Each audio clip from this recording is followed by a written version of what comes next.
Hey, what's up, YouTube? Let me fix my camera here, get a little extra focus in here. Hey, what's up, YouTube? Just want to go in and talk about pretty much just a roundup from the NFL divisional round results. Uh, I want to start with the game that just ended, the Cowboys 49ers, the Cowboys 49ers game. Definitely not what I expected.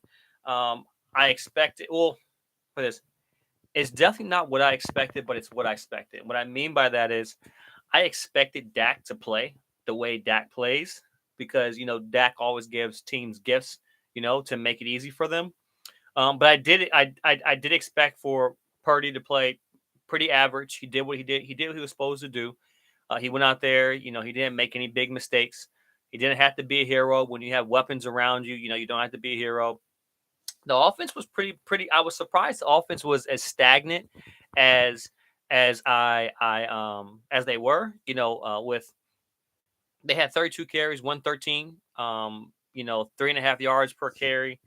For the 49ers, and then George Kittle, led the team in receiving at 95. Debo was 4 for 45. Dwan Jennings was 2 for 26. I did 2 for 26. So 19 receptions, 214 yards. But I like the ratio. I can always tell how well a team is playing by the run pass ratio when it comes to attempts. So they were pretty flat. What I mean by flat is 29 passing attempts, 32 runs. So it was pretty much the same when it comes to the run balance, but typically the run pass balance. But typically, when I see a team who runs the ball more, they typically win the game. So, but they were pretty balanced. I thought, Kyle Shanahan was just masterful out there. Just like I said, once again making things easy for Brock, putting Brock in a position where he has to make a one person read. You saw what happened when Brock had to make a read at the end of the half. That was kind of, it was almost like giving him too much information, and he threw the ball. He just threw the ball out of bounds, and almost didn't get the field goal because he threw it out of bounds. So once again, I think CD played exceptional. Once again, CD's not a one. They were trying to find ways to get him the ball, and where this is where I say CD Lamb is not a one receiver. CD Lamb is not a one because when you play in zones like the 49ers do quite a bit, 49ers don't have the ability to play man coverage. They play a lot of zone. CD can't find spots in the zone.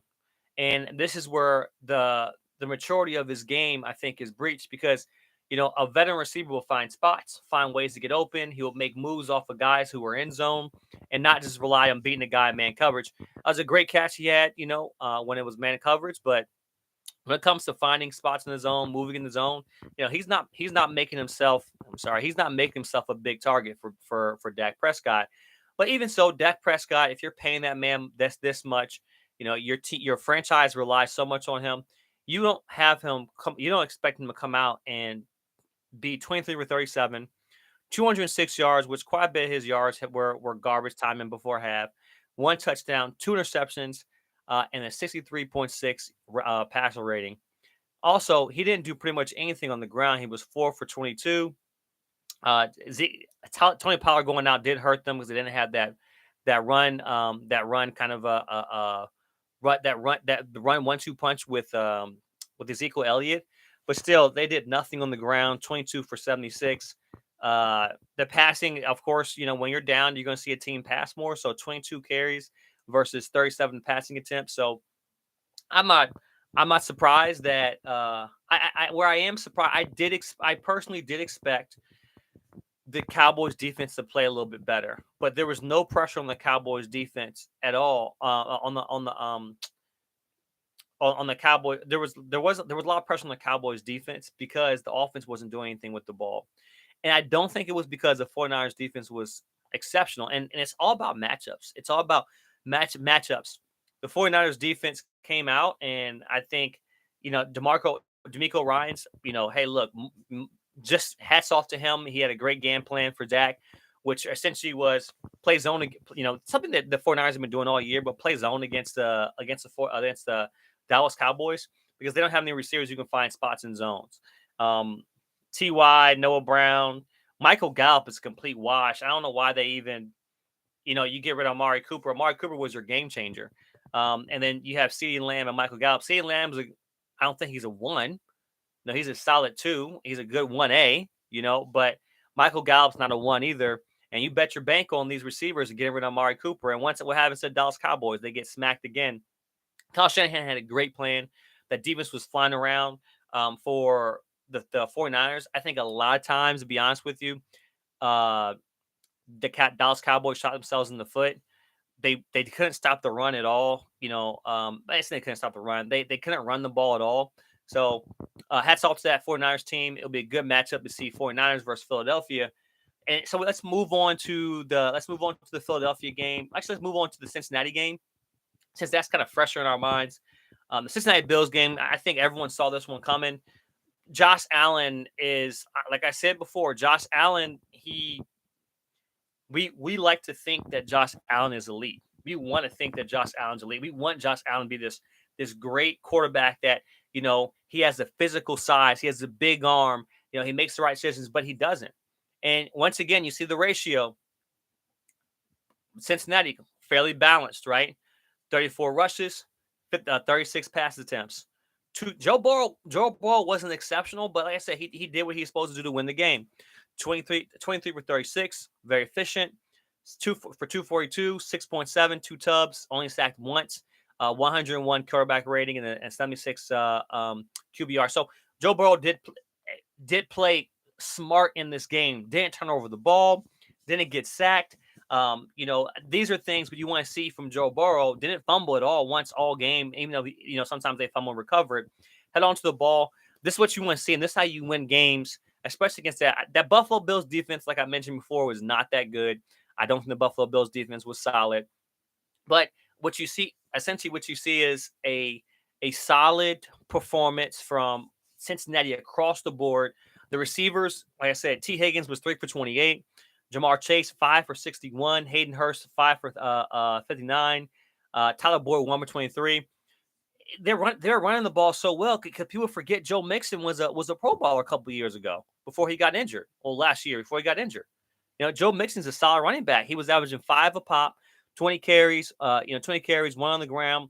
And then Samaje Perine, who played with him in college as well too, was doing well running the ball. He was 7 for 33. Then Joe Burrow was 6 for 31. So you get 172 on the ground on 34 attempts with a tub. I mean, hey, that's what you look for.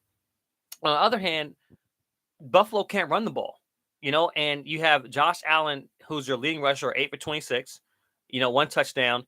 Devin Singletary, 6 for 24. James Cook, 5 for 13. And passing was just, where was Stephon Diggs? If you consider yourself the best receiver in the game, even in the big games like these, you ball out, and teams either do everything they can to stop you. They do everything they can to stop you, and other people do well, or you ball out. They say, hey, look, he's going to get his. Let's figure out how to stop the other guys. Let's make him, he's going to get his. But let's stop the other guys. And that's what kind of teams do. But, for him to kind of be this, I didn't say non-existent, but this just kind of not difference maker in this game. Stephon Diggs really this is where the maturation of his game has to continue to evolve. They had what they want. They had DeMar Hamlin there. It was a storybook ending or storybook season for the storybook season for the Bills. And what they do, they went in there and it was a wash, right? They went in there, let me fix my camera. Went in there, it's a straight wash. Defense played, I think the defense for Cincinnati played solid, but I didn't think they had to play great when the team doesn't have a running game. 19 carries all game for 42, and you can't run the ball. I emphasize these things mainly because of this. In football, it's not complicated. It's having a solid front four who can rush the passer. If you have a solid front four or rotation of guys up front that can get to the passer, your DBs don't have to be exceptional. You can play elaborate concepts back. Let's see. You can play elaborate concepts. In the secondary. You can do more, add more stunts with your backers. You can be a little more creative. You can have a little more flexibility because that quarterback's on a short leash. If you can't have the front four, then you're not going to excel. You're not going to do well deep in the playoffs. The next thing is, so after having a solid front four, the next thing is being able to run the ball, right? Being able to run the ball allows you to control the clock, allows you to wear down the defense throughout the whole game, not just a series. Wear down the defense, because in this league, you're not going to outscore people.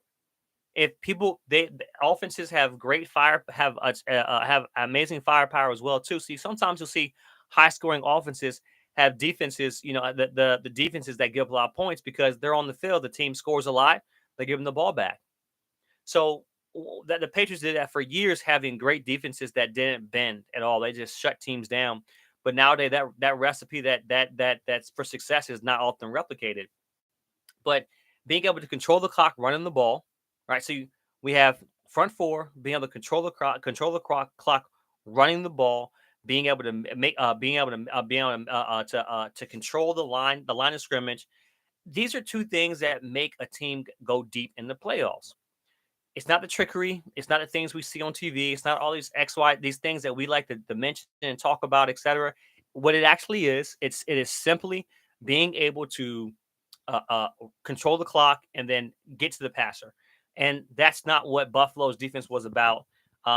They were pretty much average all season, but they made some heroic finishes to some wins, and we thought they were good. I'm not gonna say we, but y'all thought they were good. Let me see. Now, going to this Eagles game, right? You got the Eagles game. Um, you know, you know, I'm gonna finish there. I'm gonna do the Eagles game. I'm gonna do the Eagles game. I'm gonna do the Kansas City Jacksonville game. Another video, but I just want to recap what went on. I'm interested to see what Josh Allen, what they're gonna say about the loss. I'm interested to see what the Cowboys are gonna say about the loss. Jerry Jones.